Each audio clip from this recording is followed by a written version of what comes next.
Hello everyone, welcome back to my channel. Let's quickly understand the fundamentals of the Linux and quickly revise it so that we can build up upon DevOps projects. And Linux is very fundamental thing which we should learn for any DevOps projects. So let's start. First of all, what is Linux? So we can say a number of theories about what is Linux, but before understanding what is Linux, let us understand what is Windows. So how we start working with Windows. Like no one taught us, but suddenly we just adopted and start working.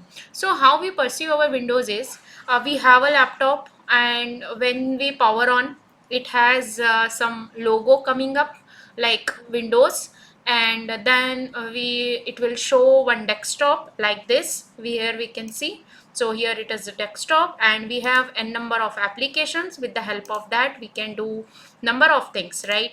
So this is what we are doing is basically we are using number of applications, and for that particular specific task, and based on that we are just working with the Windows. We are creating folders, we are creating files, we are copying, pasting, everything we are doing, right? We are also using the internet over the Windows. So what exactly it is a OS means it is basically a intermediate person between the hardware thing, which is our laptop, and us, like we are user. So what it is doing is it is bridging bridging a gap between the hardware and the person. So here in between OS is there, right? So this is Windows, we can say in layman words. Similarly, the Linux is also OS, but the thing is it will not be like graphical user interface. You will not see such thing in the Linux, but it will be surely a blank prompt, and you have seen like multiple commands we need to run in the blank kind of command prompt, right? So what exactly it is also OS. The core is Linux, and based on that, like for example, here someone has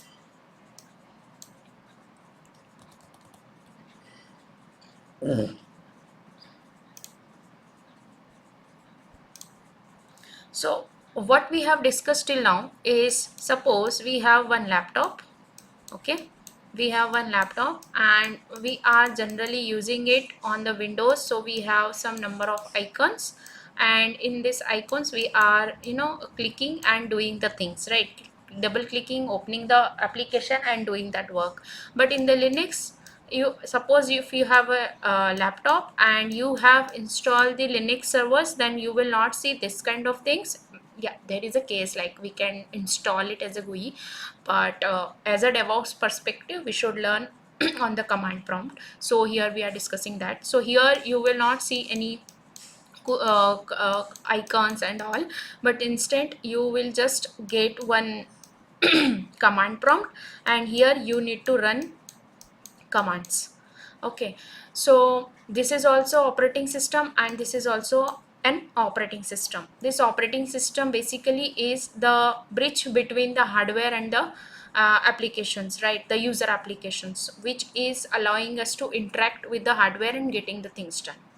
Now, so Linux is basic, like it is a core base, and then we have number of flavors around it. Like for example, we have to make payments, right? Nowadays we have Paytm, we have Bheem, we have Phone Pay. There are number of things, right? But all follows a specific concept, that is a online money transaction, which is UPI, right? The core is UPI, but the applications are different.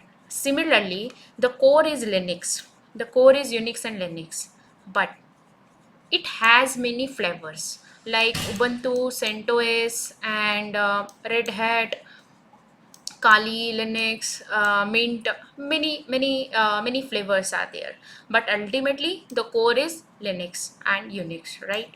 So yeah, we should always understand the core of the Linux so that we can anyway work with any of the flavors. I hope this is clear till now. Let me just go ahead.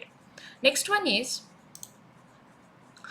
now since we have understood that, as we compared it with the Windows system, how we are working, we are double clicking on the application. If we are want to install any new application, we are going into Play Store or a Windows Store, Microsoft Store, and then we are installing it, correct? Or else we are installing it via internet, and these kind of things we are doing, right? Similarly in the Linux, since it is also OS, but since you are not able to see anything apart from the commands, so everything we need to do based on the commands, right? So we should also understand what is the architecture of the Linux system, so that it will be easy for us to understand the commands. So first, definitely it's a hardware, like we have Windows, but we have laptop or computer, which is a hardware. On top of that, we have OS, right? So similarly, we have hardware. On that hardware, it is something called kernel. What it is? It is actually the core of the Linux, which is called kernel. What it is doing is, it is basically communicating with the hardware and getting the things done.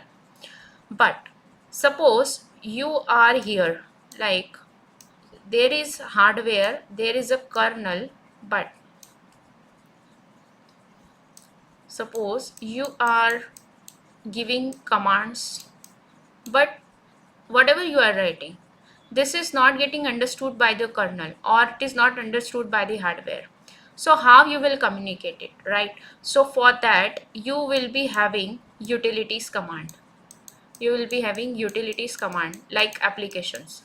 Okay, so utilities commands, what it will do, it is like ls, top. So this is utility commands. The user is using this utility commands to interact with this. But how about communication? So this utility, the applications will interact with a thing called shell. Okay, so the user will run these commands, and this command will interact with the shell, and shell will interact with the kernel, and then kernel will interact with the hardware. So likewise, we are getting the things done.